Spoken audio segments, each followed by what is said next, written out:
So yesterday I just finished the hike to the Acatenango volcano in Antigua, and I want to share some tips and some expectations versus reality that I experienced after doing this hike. The first is that the main hike itself to the base camp, I thought was gonna be extremely difficult, and I wasn't sure if I was prepared for it. And it definitely was difficult, but it was not nearly as hard as I thought it was gonna be. I thought it was going to be nothing but steep inclines on like sand. And so it'd be really hard to get a footing and it'd be a struggle just to trudge your way up the mountain. And it is a lot of inclines, there's a lot of rocky surfaces, but it wasn't as sandy as I thought it would be. And it wasn't as intense as I initially thought it would be.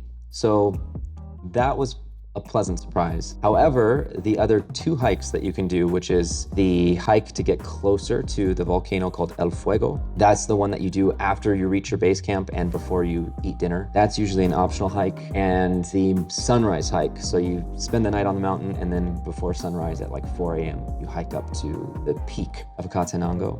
And those are the two optional hikes, and they were both way harder than I thought they were gonna be. I thought those two hikes were gonna be like easy, pretty quick add-ons to the main hike to base camp, but especially given that you had just spent the full day getting to base camp, they were exhausting. And those ones definitely were super steep, super sandy, hard to get a footing. The one to get to El Fuego from your base camp, you actually have to hike down a steep incline for like 30 minutes. Then you have to hike up a steep incline for another 30 minutes to get to the top. When you get to the top, it's super cold because it's dark, it's at night. And another thing is like you're really hot while you're hiking, but then once you get to the top and once you stop moving, you get cold really, really fast. And then of course, once you get to the top, you hopefully see an eruption, but it's not guaranteed. And then you have to get back to base camp, which means you have to hike down 30 minutes, a steep incline, and back up to base camp, another 30 minutes. Was it worth it? Yeah, I definitely think it was worth it. If I were to do it again, I just wouldn't have as big of a dinner because it was a lot to hike on a full stomach. And also, you know, I did get to see an eruption, so that helped to make it worth it. If I didn't see one, I think it'd still be worth it just for the experience, just for the challenge of it. But it definitely made a big payoff to see like this lava blowing up into the air. And then the sunrise hike is another super steep hike, but you have to wake up at like 3:45. So this is after a full day of hiking, a full night of hiking. Your body's super tired, wake up super early.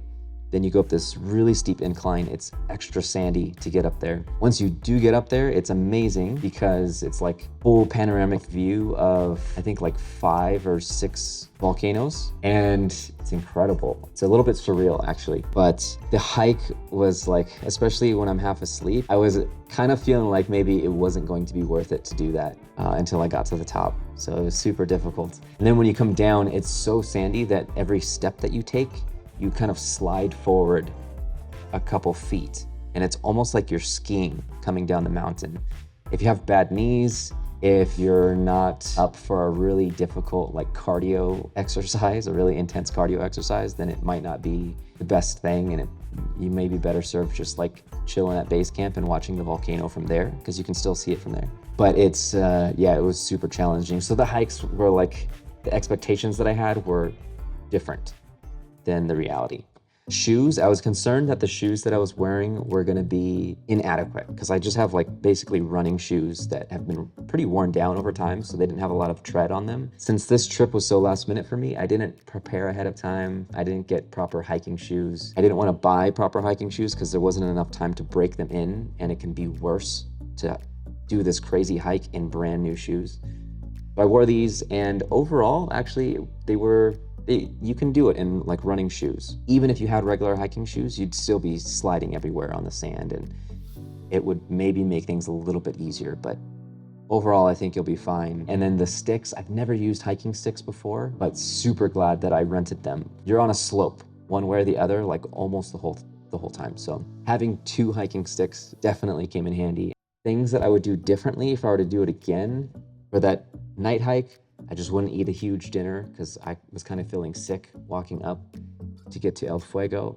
And then for the morning hike, maybe just taking some Advil or painkillers or something, because your body's like super tired. It feels a little bit miserable in the moment when your knees are kind of sore and your legs are getting tired and you're hiking up this thing at 4 in the morning, and perhaps conditioning beforehand, doing some hikes or like doing some extra cardio before taking the hike. Because the more that you can enjoy it and not think so much about the pain and the struggle, the better it'll be. But I would do all 3 of the hikes again if I had the chance. Standing up on the top of a volcano and then seeing another one erupt was wild. So I would definitely recommend it. I went with this tour company called V Hiking. The accommodations were fine. You're like in this hut, and there are 2 people in each one with a sleeping bag. I thought it was warm enough. The restroom was nothing to envy. It was just like a hole in the ground, so that, I had to use the woods once. But other than that, the staff was incredibly friendly. They gave you food, they gave you wine for dinner as well, and I would definitely recommend them. There's a bunch of great companies, but V Hiking was like super family oriented, super friendly, and you could tell they really took pride in taking care of everybody and making sure they had the right head count of everyone. And they will split this group of like 25 people. They'll split it up by like 3 sections. So if you want to go faster, you can go with the first group, and if you want to go slower, you can hang back with a third group. Definitely recommend them, and I would definitely recommend the hike.